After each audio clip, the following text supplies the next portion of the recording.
Hey everyone, it's Anthony Gerbi here, and it's time for my Thursday thoughts. And just a reminder before I get into it today, if you haven't already, please subscribe to our channel. It does really help us out. Well, today I wanted to talk a little bit about optimism. Optimism and pessimism, to be fair, but if you've noticed the theme in my last few videos, it's kind of been trying to point out some of the bright spots. Certainly, bright spots are mixed in with dark spots these days, but I think it's worth pointing out the bright spots because it is a mixed bag out there as far as the economy and the market are concerned.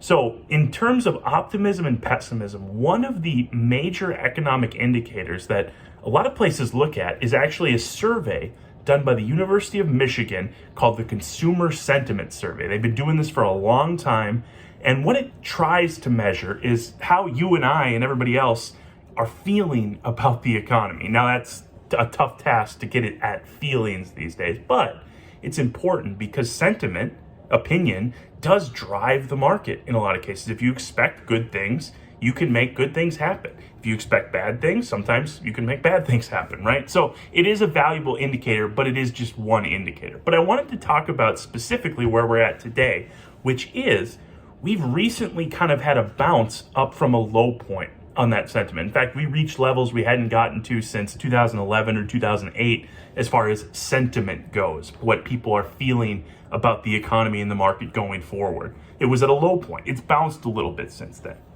But looking at the statistics, from low points of the past, what we would call a trough or a bottom that then reaches several higher points, and I'm going back historically for this, from the low point at any given time since the 70s, the market averages 12 months later, or over the period of 12 months from that consumer sentiment low point, 24.9%.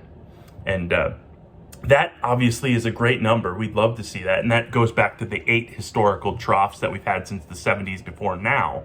So no guarantee, but it's a good sign when consumer sentiment starts to rebound. That tends to correlate with a stronger market. Even on the flip side, by the way, when you reach a peak, you might be thinking, well, that's great. A, how do we know we've hit a trough? We don't, but we have had a rebound lately. And B, what about the other end of the spectrum? Does that give you any useful information? Well, actually, interestingly enough, when you hit a peak in consumer sentiment, the market average is only about 4% over the next 12 months. So it does go back to the old adage, buy low, sell high. We're at a period where things are low, and it's not right for everybody to just, dump your extra cash into the market. That's not what I'm saying.